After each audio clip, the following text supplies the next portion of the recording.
प्रधानमंत्री नरेंद्र मोदी 1 नवंबर को रायपुर आएंगे। वे 6 घंटे 45 मिनट तक राजधानी में रहेंगे और 6 कार्यक्रमों में शामिल होंगे। सुरक्षा को लेकर 6 रूट तय किए गए हैं, जिनके लिए क्यूआर कोड जारी किया गया है। नवा रायपुर में आने जाने के लिए 100 ई-रिक्शे और बसें निःशुल्क चलेंगी। प्रधानमंत्री नवा रायपुर के अस्थायी पीएमओ में लंच करेंगे, जबकि 1 नवंबर को भारी वाहनों की नो एंट्री रहेगी। बिलासपुर में छत्तीसगढ़ क्रांति सेना के अध्यक्ष अमित बघेल के विवादित बयान को लेकर सिंधी और अग्रवाल समाज ने जोरदार विरोध प्रदर्शन किया। समाज के लोगों ने रैली निकालकर कलेक्ट्रेट का घेराव किया और गिरफ्तारी की मांग की। प्रदर्शनकारियों ने कहा कि अमित बघेल ने महाराजा अग्रसेन और भगवान झूलेलाल जैसे आराध्यों पर अमर्यादित टिप्पणी कर समाज की भावना आहत की है। सिंधी और अग्रवाल समाज ने चेतावनी दी है कि जल्द कार्रवाई नहीं हुई तो आंदोलन तेज किया जाएगा। सरगुजा राज परिवार की अलकनंदा टॉकीज से जुड़ा 33 साल पुराना मामला एक बार फिर सुर्खियों में है। कोर्ट ने तत्कालीन कलेक्टर टीएस छतवाल को दोषी ठहराते हुए लगभग 35,000 रुपये का जुर्माना लगाया है। यह मामला साल 1992 का है, जब छतवाल ने टीएस सिंहदेव के स्वामित्व वाली टॉकीज का लाइसेंस निरस्त कर दिया था। कोर्ट ने इसे दुर्भावनापूर्ण कार्रवाई बताते हुए आदेश दिया कि कलेक्टर ब्याज सहित नुकसान की भरपाई करें। 3 दशक बाद आए इस फैसले को टीएस सिंहदेव की बड़ी जीत माना जा रहा है। दुर्ग में बिना हेलमेट पेट्रोल देने पर प्रशासन ने सख्त कार्रवाई की है। रिसाली के महामाया फ्यूल्स और पुलगांव नाका स्थित रिलायंस पेट्रोल पंप पर बिना हेलमेट पेट्रोल देने की शिकायत मिली, जिसके बाद दोनों पंपों की सप्लाई रोक दी गई। कलेक्टर ने साफ कहा है कि नो हेलमेट नो पेट्रोल नियम का कड़ाई से पालन होगा। प्रशासन का उद्देश्य लोगों में हेलमेट पहनने की आदत बढ़ाना और सड़क हादसों में सिर की चोटों को रोकना है। अभियान जिले भर में जारी रहेगा। छत्तीसगढ़ क्रांति सेना के प्रमुख अमित बघेल के विवादित बयान से बवाल मच गया है। उन्होंने अग्रसेन महाराज और सिंधी समाज पर आपत्तिजनक टिप्पणी की, जिसके बाद रायपुर और सरगुजा में उनके खिलाफ एफआईआर दर्ज की गई है। विरोध में सिंधी समाज ने थानों का घेराव कर नारेबाजी की। वहीं अमित बघेल ने दोबारा कहा, गर्दन कट जाए लेकिन माफी नहीं मांगूंगा। उनके बयान से पूरे प्रदेश में विरोध तेज हो गया है। धमतरी में पानी की भारी किल्लत के खिलाफ कांग्रेस पार्षदों ने अनोखा प्रदर्शन किया। उन्होंने नगर निगम कार्यालय के बाहर उल्टा मटका रखकर विरोध जताया। पार्षदों का कहना है कि पिछले 5 से 6 महीने से कई वार्डों में पानी नहीं पहुंच रहा। प्रदर्शन के दौरान अधिकारी नहीं आने पर पार्षदों ने निगम आयुक्त के केबिन में ही मटका और झांपन छोड़ दिया। कांग्रेस ने प्रशासन को नाकाम बताया, जबकि भाजपा ने कहा कि कांग्रेस शासनकाल की लापरवाही से हालात बिगड़े हैं, जल्द पानी की आपूर्ति बहाल होगी। जनता कांग्रेस छत्तीसगढ़ के प्रमुख अमित जोगी ने प्रधानमंत्री नरेंद्र मोदी को पत्र लिखकर प्रधानमंत्री आवास योजना ग्रामीण में सीबीआई जांच की मांग की है। उन्होंने आरोप लगाया कि छत्तीसगढ़ में इस योजना में फर्जी बैंक खातों और अवैध निर्माण के जरिए बड़ा घोटाला हो रहा है। पार्टी प्रवक्ता भगवानू नायक ने कहा कि अधिकारियों ने रिश्वत लेकर पुराने घरों को नया आवास दिखाया और गैर पात्र लोगों को फंड जारी किया गया। जोगी ने कहा, यह विरोध नहीं बल्कि गरीबों की आवाज प्रधानमंत्री तक पहुंचाने का प्रयास है। राजनांदगांव कलेक्टर जितेंद्र यादव ने साप्ताहिक बैठक में सभी पटवारियों को मुख्यालय में रहने के निर्देश दिए हैं। उन्होंने कहा कि जनता को किसी तरह की परेशानी नहीं होनी चाहिए और जन सामान्य के काम को प्राथमिकता दी जाए। कलेक्टर ने राज्योत्सव की तैयारियों, कृषक पंजीयन और अपार आईडी निर्माण में तेजी लाने को कहा। साथ ही खाद्य दुकानों की जांच और बच्चों के सुपोषण पर विशेष ध्यान देने के निर्देश दिए। उन्होंने 15 दिसंबर तक सभी बच्चों की अपार आईडी बनाने का लक्ष्य तय किया है। धमतरी जिले में पत्नी से अफेयर के शक में युवक की हत्या कर दी गई। आरोपी पति ने अपने ससुर के साथ मिलकर वारदात को अंजाम दिया। मामला केरेगांव थाना क्षेत्र का है। आरोपी ने पत्नी को मड़ई में युवक के साथ घूमते देखा था, जिसके बाद गुस्से में युवक पर चाकू से कई वार कर दिए, जिनमें 2 वार दिल के पास थे। पुलिस ने दोनों आरोपियों दामाद मुकेश विश्वकर्मा और ससुर दुर्जन विश्वकर्मा को गिरफ्तार कर जेल भेज दिया है। छत्तीसगढ़ के कोंडागांव में बेमौसम बारिश और तूफान से किसानों की कमर टूट गई है। तेज बारिश से धान की खड़ी और कटी दोनों फसलें खराब हो गईं। कई खेतों में बोरियां पानी में बह गईं। ग्राम आदनार में बड़को नाला पुलिया भी टूट गया, जिससे लिंगोपथ नारायणपुर मार्ग पर आवागमन रुक गया। धान खरीदी 1 नवंबर से शुरू होनी है, लेकिन किसानों की मेहनत अब पानी में बह रही है। खेतों में खड़ी फसल सड़ने लगी है और खरीदी केंद्र तक पहुंचने का रास्ता भी टूट चुका है। किसानों के चेहरों पर गहरी मायूसी है। छत्तीसगढ़ में डीएमएफ घोटाले को लेकर एसीबी और ईओडब्ल्यू की बड़ी कार्रवाई हुई है। रायपुर, दुर्ग, धमतरी और राजनांदगांव में एक साथ 14 ठिकानों पर छापेमारी की गई। टीम ने कारोबारियों के घरों से कई दस्तावेज, बैंक रिकॉर्ड और डिजिटल सबूत जब्त किए हैं। बताया जा रहा है कि जांच डीएमएफ फंड में गड़बड़ियों और कमीशन के लेन देन को लेकर की जा रही है। कोरबा के डीएमएफ स्कैम में पहले ही कई अधिकारी जेल जा चुके हैं। अब टीम ये जांच रही है कि सरकारी सप्लाई और टेंडर में किन किन को अवैध फायदा पहुंचाया गया था। बिलासपुर में राजनीतिक वर्चस्व की लड़ाई खूनी फायरिंग तक पहुंच गई। कांग्रेस के निष्कासित नेता विश्वजीत अनंत ने जनपद उपाध्यक्ष नीतेश सिंह की हत्या की सुपारी दी थी। पुलिस ने 24 घंटे के भीतर 7 आरोपियों को गिरफ्तार कर लिया और 2 पिस्टल, 1 कट्टा और कई कारतूस जब्त किए हैं। बताया जा रहा है कि यह हमला 2 साल पुराने विवाद और बदले की रंजिश में कराया गया था। फायरिंग के दौरान करीब 14 राउंड गोलियां चलीं, लेकिन नीतेश सिंह बाल बाल बच गए। पुलिस अब इस पूरे मामले की साजिश की गहराई से जांच कर रही है। रायपुर नगर निगम की सामान्य सभा में बुधवार को 6 घंटे तक चली गर्मागर्म बहस के बीच 14 एजेंडे बहुमत से पास किए गए। बैठक में नेता प्रतिपक्ष बदले जाने पर जमकर हंगामा हुआ। पूर्व नेता प्रतिपक्ष संदीप साहू ने कहा कि साजिश के तहत उन्हें हटाया गया, जबकि सभापति सूर्यकांत राठौर ने साफ किया कि पार्टी की अनुशंसा पर आकाश तिवारी को यह जिम्मेदारी दी गई है। महापौर मीनल चौबे ने भी संगठन की लापरवाही पर सवाल उठाए। बैठक में शहर के विकास, स्काई वॉक, सड़क चौड़ीकरण और शराब दुकान हटाने जैसे मुद्दों पर भी जोरदार चर्चा हुई।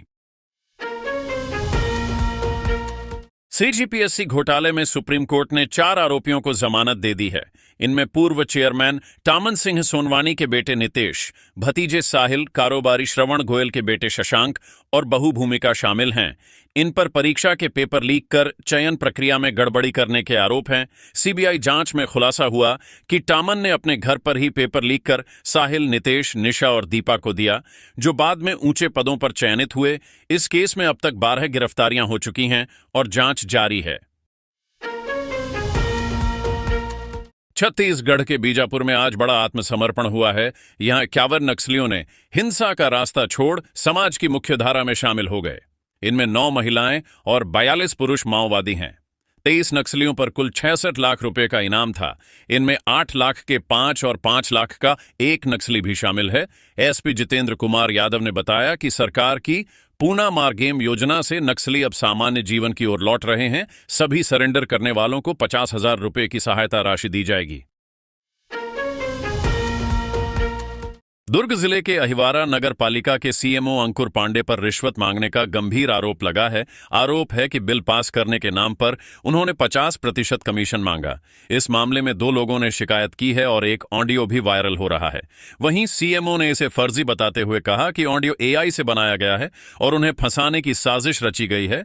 कलेक्टर अभिजीत सिंह ने जांच के आदेश दिए हैं और एसडीएम महेश सिंह राजपूत इस पूरे मामले की जांच कर रहे हैं। छत्तीसगढ़ में चक्रवात मोंथा का असर तेजी से दिख रहा है। बस्तर और कोंडागांव में भारी बारिश से किसानों की फसलें चौपट हो गईं और कोंडागांव में बड़को नाला पुलिया टूटने से आवाजाही रुक गई। वहीं तूफान के चलते 2 यात्री ट्रेनें रद्द और 2 को शॉर्ट टर्मिनेट किया गया है। मौसम विभाग ने 10 जिलों में ऑरेंज अलर्ट और 17 जिलों में येलो अलर्ट जारी किया है। बस्तर संभाग में 50 से 60 किलोमीटर प्रति घंटे की रफ्तार से तेज हवाएं चलने की संभावना है। किसानों को फसलों को सुरक्षित रखने की सलाह दी गई है। छत्तीसगढ़ के कांकेर और बीजापुर में नक्सलियों ने हिंसा का रास्ता छोड़कर मुख्यधारा में वापसी की है। कांकेर में 21 नक्सलियों ने सरेंडर कर 18 हथियार सरकार को सौंपे। इनमें 13 महिलाएं और 8 पुरुष शामिल हैं। वहीं बीजापुर में 51 नक्सलियों ने आत्मसमर्पण किया, जिनमें 23 पर कुल 66 लाख रुपए का इनाम था। पुलिस और प्रशासन ने गुलाब देकर इनका स्वागत किया। बस्तर आईजी ने कहा, अब बचे हुए नक्सलियों से भी अपील है कि वे समाज की मुख्यधारा में लौट आएं, क्योंकि अब बस्तर बदल रहा है। छत्तीसगढ़ के बलरामपुर जिले में छठ पूजा के दौरान 6 साल की अनन्या नेताम ने ऐसा उदाहरण पेश किया जिसने सबका दिल जीत लिया। यूकेजी में पढ़ने वाली अनन्या ने छठ का कठिन व्रत रखा और 36 घंटे तक निर्जला रहकर सभी परंपराओं को निभाया। डूबते और उगते सूर्य दोनों को अर्घ्य देकर उसने व्रत पूरा किया। परिवार और गांव वालों ने उसकी श्रद्धा देखकर उसे खूब सराहा। नदी किनारे जब इस नन्ही बच्ची ने फोल्डेड हाथों से सूर्य को प्रणाम किया तो हर किसी की आंखें नम हो गईं। इतनी कम उम्र में ऐसी आस्था अब पूरे क्षेत्र में चर्चा का विषय बनी हुई है। छत्तीसगढ़ के बलौदाबाजार जिले में दर्दनाक हादसा हुआ है। भाटापारा के खोपरा गांव में ट्रक ने बाइक सवार 4 लोगों को कुचल दिया। हादसे में 2 सगे भाइयों की मौके पर ही मौत हो गई, जबकि 2 अन्य गंभीर रूप से घायल हैं। सीसीटीवी में दिखा कि बाइक ओवरटेक करते वक्त ट्रक के पहिए के नीचे आ गई। मृतकों की पहचान रविशंकर और मनीष निषाद के रूप में हुई है। दोनों अपने दोस्तों के साथ घूमने निकले थे। पुलिस ने ट्रक को जब्त कर चालक के खिलाफ मामला दर्ज कर लिया है। छत्तीसगढ़ के बलौदाबाजार में पत्नी ने प्रेमी संग मिलकर पति की हत्या की साजिश रची।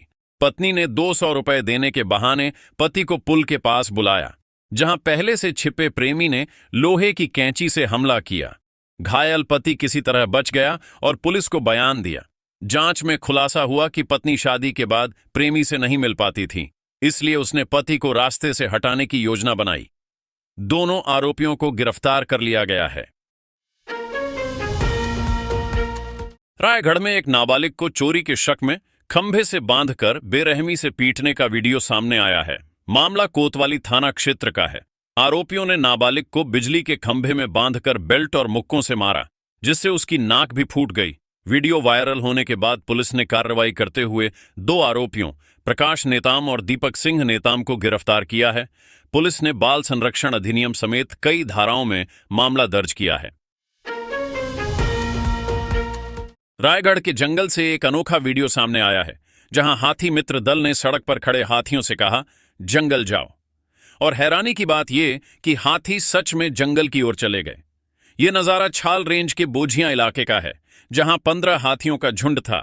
एक्सपर्ट्स का कहना है कि हाथी इंसानी भाषा नहीं, बल्कि इशारे और आवाज पहचानते हैं। हाथी मित्र दल शांति से काम करता है, इसीलिए हाथी भी उन्हें पहचानने लगे हैं। डीएफओ जितेंद्र उपाध्याय ने बताया कि बार बार एक ही आवाज सुनने से हाथी उसे समझने लगते हैं। यह वीडियो दिखाता है कि समझ और शांति से जंगली जानवरों से तालमेल संभव है। छत्तीसगढ़ के बस्तर संभाग में बस्तर ओलंपिक खेलों की धूम है। खेल एवं युवा कल्याण विभाग की ओर से शुरू हुए ये आयोजन 25 अक्टूबर से 15 नवंबर तक चलेंगे। पहले ब्लॉक और फिर जिला स्तर पर जूनियर व सीनियर खिलाड़ी दौड़, कूद, फुटबॉल, कबड्डी और वॉलीबॉल जैसे खेलों में अपनी प्रतिभा दिखा रहे हैं। चारामा के शहीद वीर नारायण सिंह स्टेडियम में जिला पंचायत अध्यक्ष किरण नरेटी ने खेलों का शुभारंभ किया। उन्होंने कहा कि बस्तर ओलंपिक न केवल खेल भावना बढ़ा रहा है, बल्कि युवाओं को सरकार की योजनाओं से भी जोड़ रहा है। धमतरी में अग्रवाल समाज ने छत्तीसगढ़िया क्रांति सेना के अध्यक्ष अमित बघेल के खिलाफ एफआईआर की मांग की है। समाज का आरोप है कि अमित बघेल ने भगवान अग्रसेन महाराज पर आपत्तिजनक टिप्पणी की है, जिससे समाज में आक्रोश है। यह मामला रायपुर में छत्तीसगढ़ महतारी की मूर्ति विवाद के बाद सामने आया है।